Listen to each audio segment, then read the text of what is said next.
Start over, please.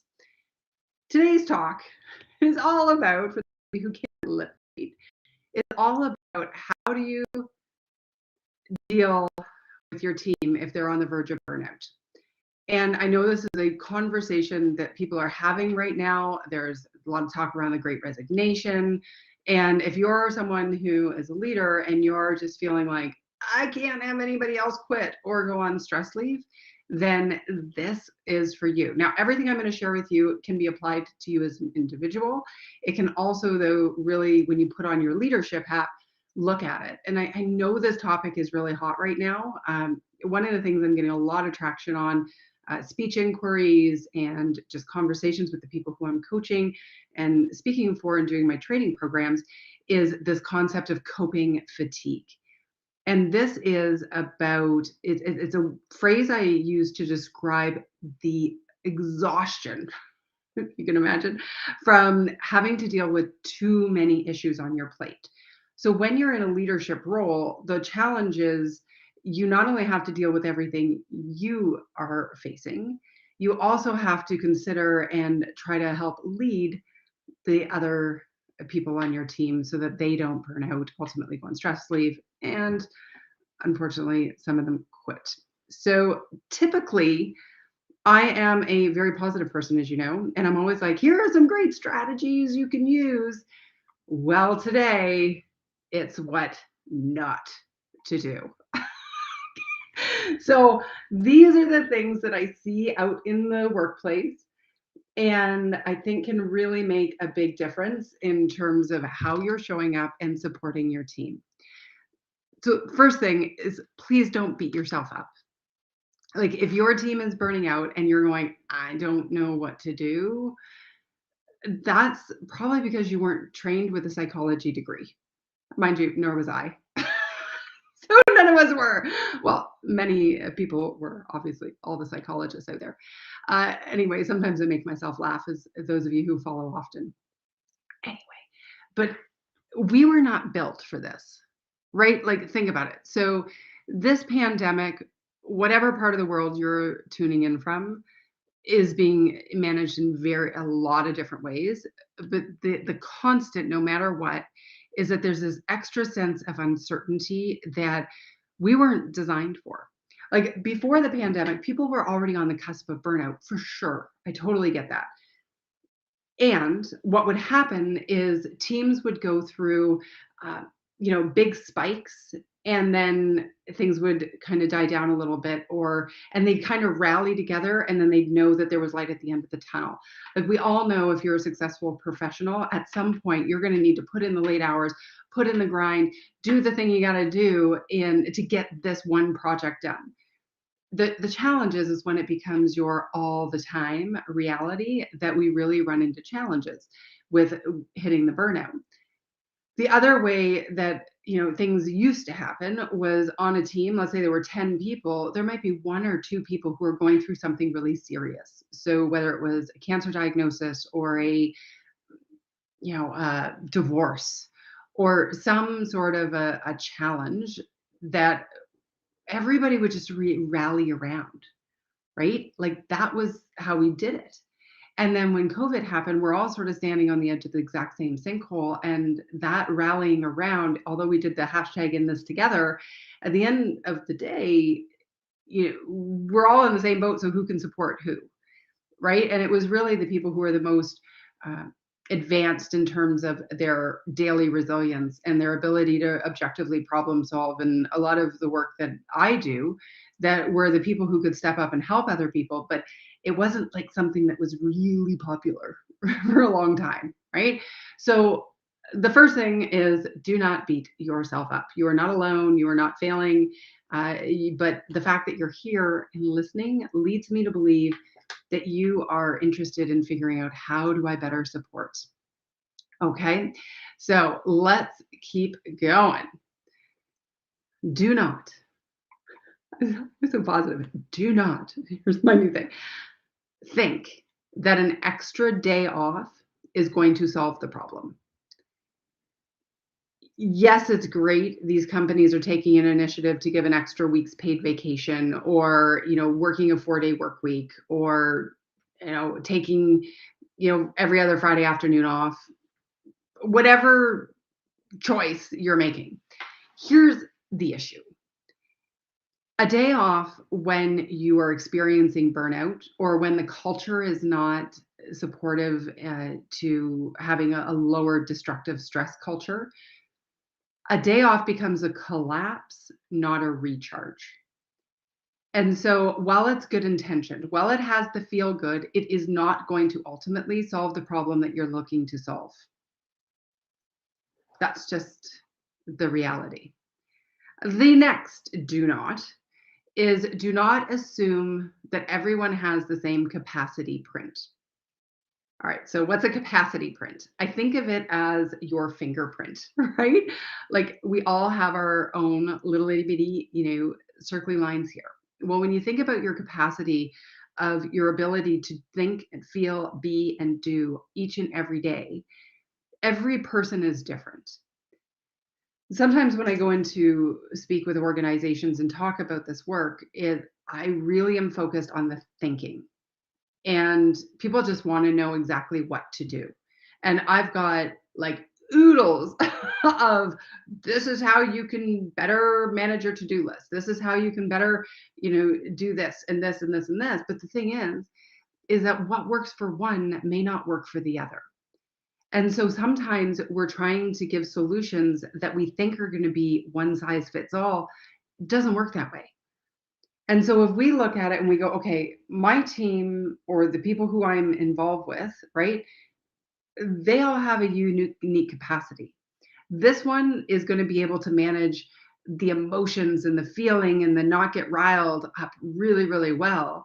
Whereas this person is going to, like, when you give that person tasks, they're going to go through it and just be a machine, right? And so figuring that out and then supporting them to figure what is their best way to minimize burnout. Another piece of this is, a lot of times when we talk about things like, stress reduction techniques, right? So you've got to exercise, you've got to meditate, you've got to, and I'm saying, eat well. Absolutely. Of course you do. All of this is critically important in your overall house, in your overall scheme of things. That's all right, Volker. Great to see you. And I'll definitely catch you in the replay. Here's the thing. If you told one person to meditate and that was going to alleviate the stress, they may be like, yes, that's exactly what I need to do. Now, tell another person to meditate and they're like, that's going to increase the stress levels. Okay, so we want to figure out what is going to work for everybody and respect that capacity issue for each and every person, because it is definitely different. The next do not is do not call everything stress. Oh, team, look, I know this is a really stressful time. We're all kind of stressed. We're, oh, that's really stressful. Like, delete the word. And there are many reasons. And in actual fact, if you didn't see it, I put out on LinkedIn I think it was 7 reasons why you should never say you're stressed again and why that'll help your stress levels. I think it was a catchier title.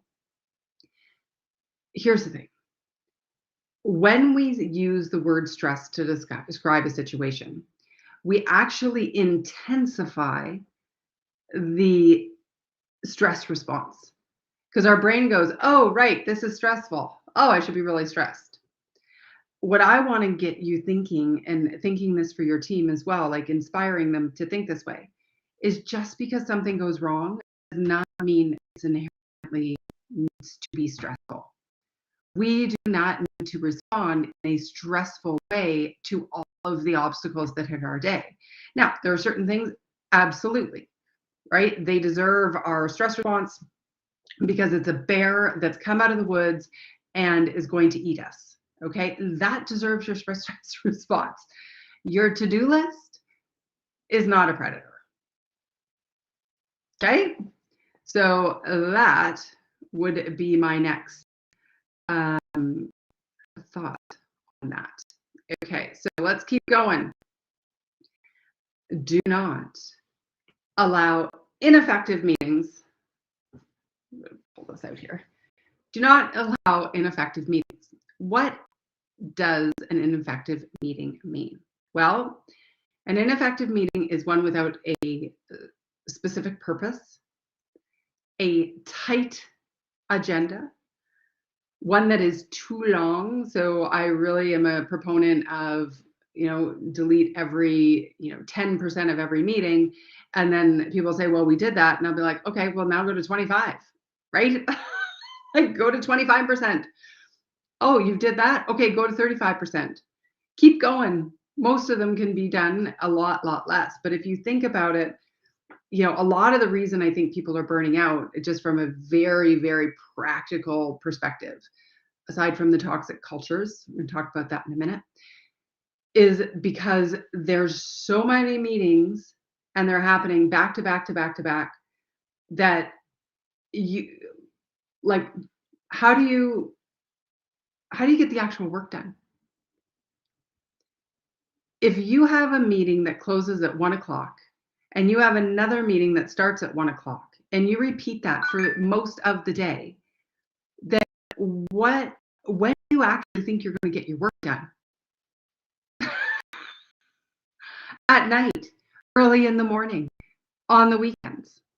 If you want to empower your team to take back their weekends, to take back their early mornings, to take back whatever it is they feel like taking back, their time, their sanity, their level of stress and enjoyment and joy in their life, then we can't have 8 meetings in a day.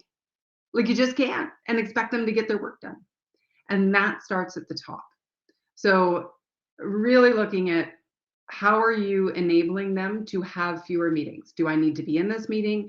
Does this meeting need to happen? Can it be a quick phone call instead of a full Zoom thing? Can it be 10 minutes? Does it have a tight agenda? Is it too long? And is it scheduled to end on the hour?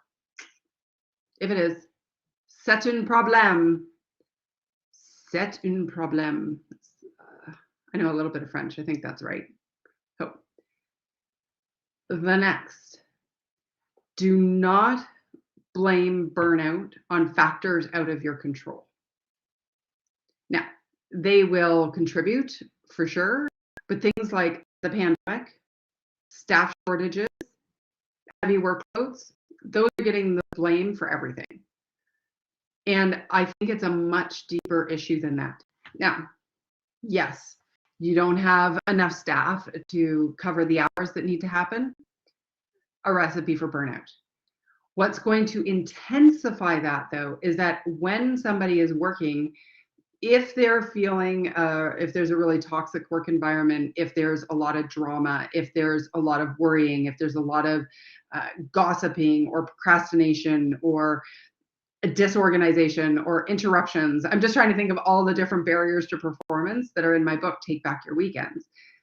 If that is what's happening in the work hours that they are there, they're going to burn out no matter if they have to work an extra 3 or 4 hours or an extra, do a double shift, which inherently, of course, that's going to make somebody more exhausted. But all of that pressure, all that sucking on that capacity print each and every day is going to be a bigger issue. Right? I'm just rocking and rolling through these. If anybody has any questions, bring it on. I'd love to hear from you in the chat box.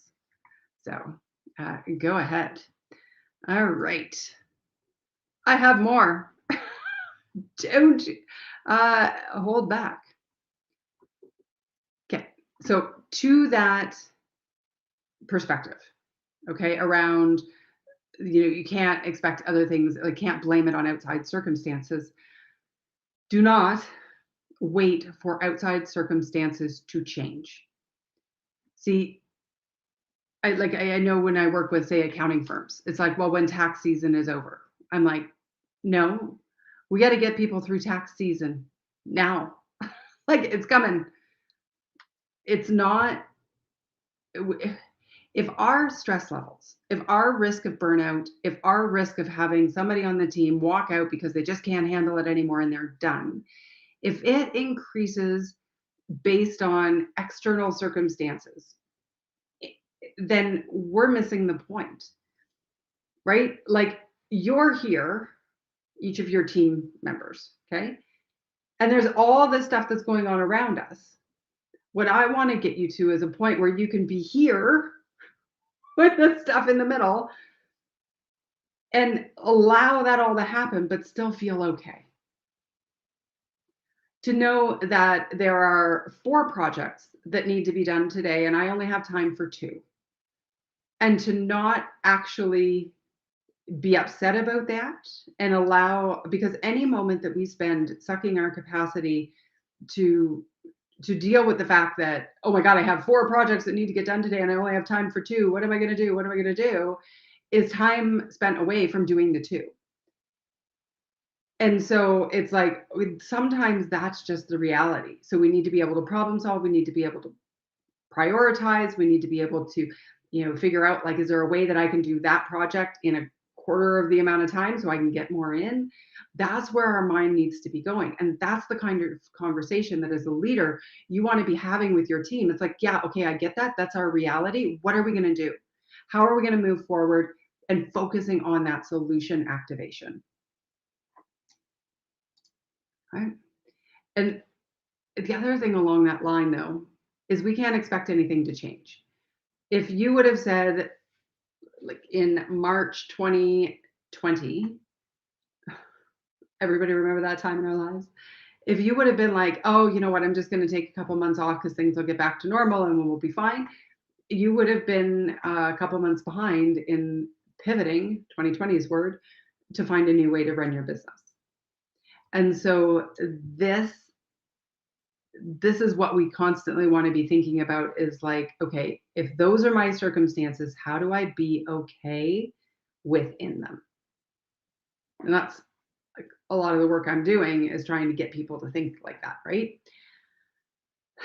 And the last one is hard for me to say.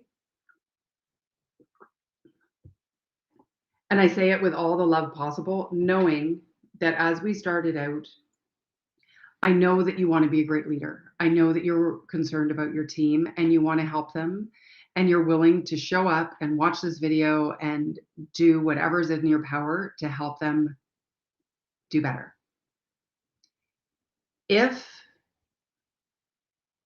you ask people on a team, and I have on a very unofficial LinkedIn poll, very unofficial, but also anecdotally talking with clients and whatnot. If you ask them, then why is it such a problem on our team? Like, why is burnout happening? Why is there this stress culture? Most of them will blame the leader. Now, I don't believe that blame is necessarily always well deserved. Although I do think, it starts at the top, of course, and it could roll down, but there are a lot of other factors that can go into a very difficult culture. And I wouldn't say I'm not a culture expert. That's not what I do. But I mean, when it comes to destructive stress and creating that and figuring out how to get rid of it, I'm your gal.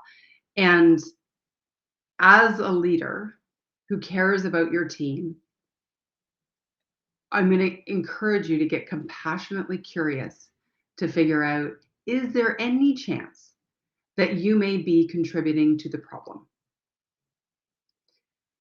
And if there is, great. Now you can recognize it and we can figure out a strategy to move forward on how to do better.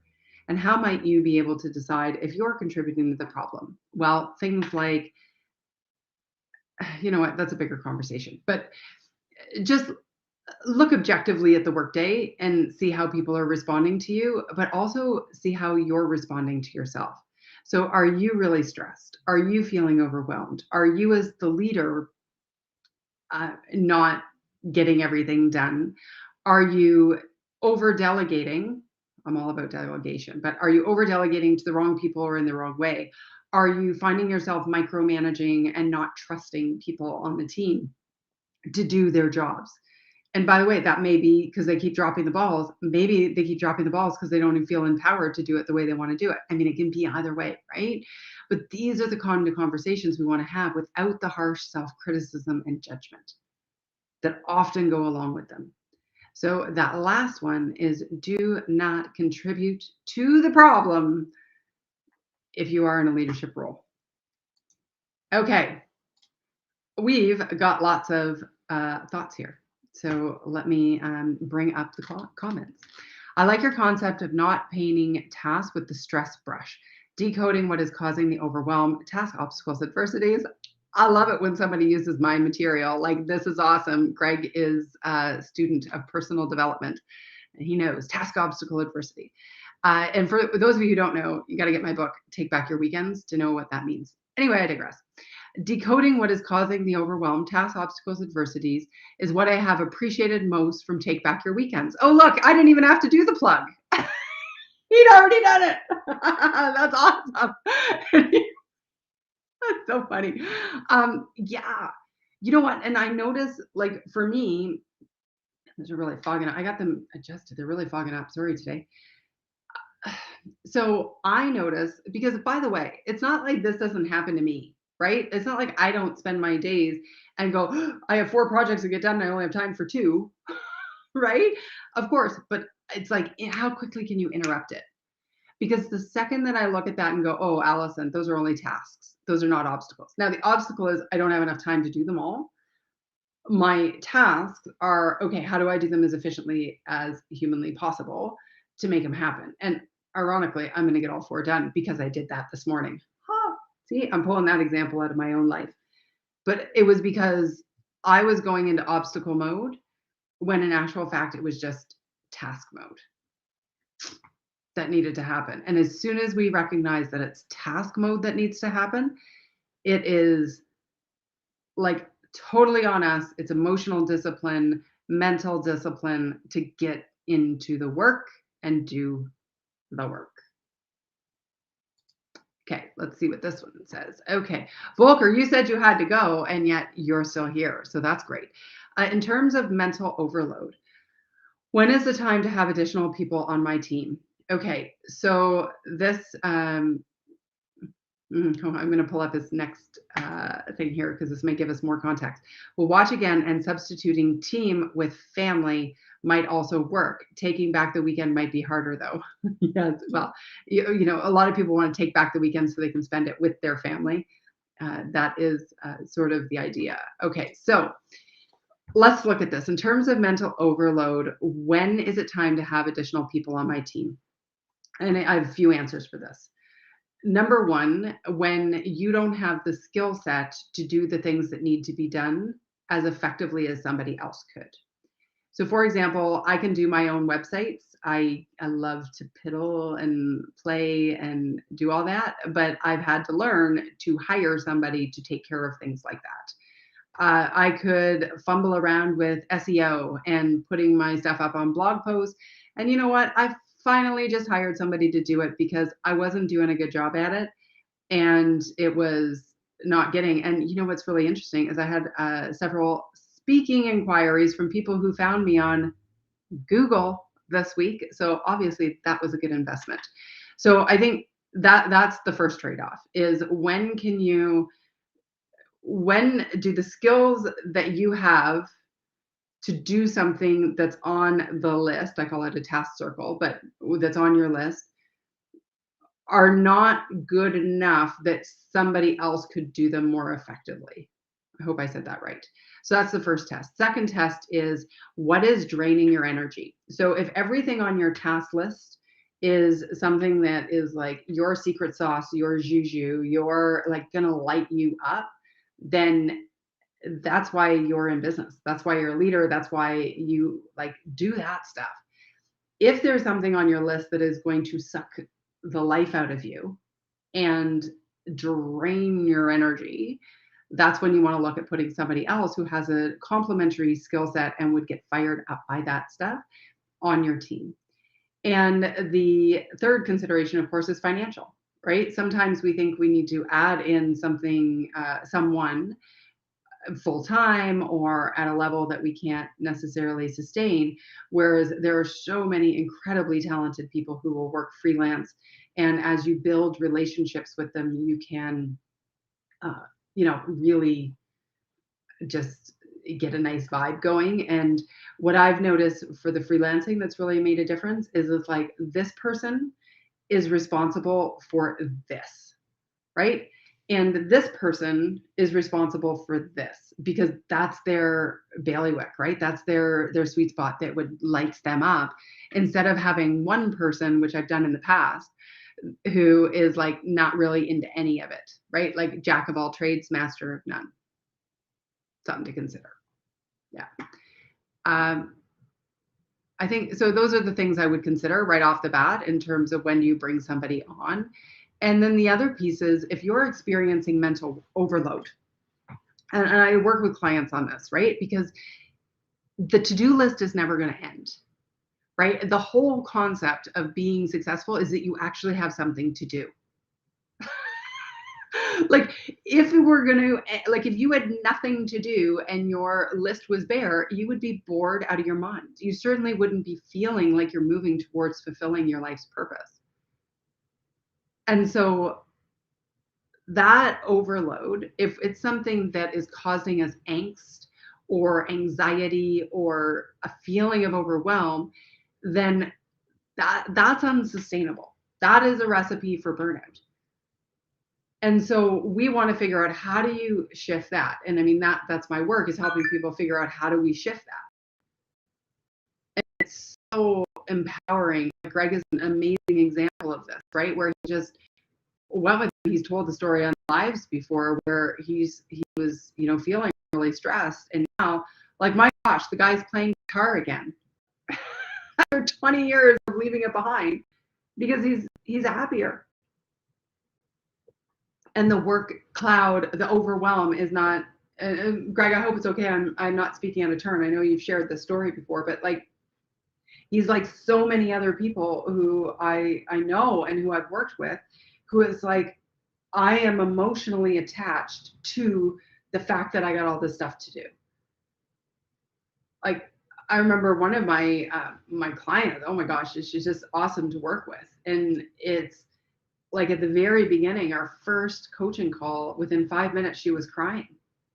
And she's like, I feel so guilty when I'm with my family because I know the workload is piling up and I can't get caught up. And I'm like, yeah, you're never going to get caught up. That's how it works. That is our life. And so the sooner we can be okay with that and not emotionally tied to it, the better off we're going to be, and the more successful and productive we're going to be. So I hope that it gives you some insights on that. And here's the thing, that just from a leadership perspective, if you're not getting deep work time, if you are not getting uninterrupted time to get important stuff done, if you are feeling overwhelmed and like you're spinning in the vortex of destructive stress, and you're the leader, how do you imagine your team is feeling? How do you imagine they're feeling? Because you're modeling what's happening. And that goes back to that idea of don't contribute to the problem. Right? Like, as the leader, you set the tone. And so if you're not willing to turn off the, I was going to say BlackBerry, if you're not willing to turn off the iPhone at 10 o'clock at night, how are they going to, they're going to feel like they need to be on. Right? So just something to think about. Anyway, if there are any other questions, I'm here, happy to chit chat and talk about this. I'm sorry, the first few minutes were, oh, you're so welcome, Volker. Thanks for being here. I love it when people come and hang out and watch and interact and are part of this, because I think we got a lot of opportunity to grow, like help people grow in their burnout. Like we don't need to be spinning in this destructive stress vortex. And the interesting thing is, nothing can change and we can feel more grounded without doing the meditation, although meditation is awesome, without doing the exercise, which, by the way, exercise is awesome, and without all of the typical advice, we can just change our perspective and our reaction to all the stuff around us. How great is that? Oh my God, it's the most empowering thing you can think of. Maybe not. That might be an exaggeration, but it's definitely empowering. because I've seen it happen. So I think on that note, I'm going to close out for today. Definitely, if you enjoyed this, give it a thumbs up wherever you're watching it. And if you, have a team and you're concerned about what's going on and they're burning out, let's talk. My DMs are open and my email is available readily on allisongraham.co. And, I've got programs that can help. So, if there's any way I can serve, please let me know. Otherwise, I will see you again next Monday at 3:15 Eastern. Hope you have a beautiful week. And until then, may you stress less, do more, and be happier. Bye for now.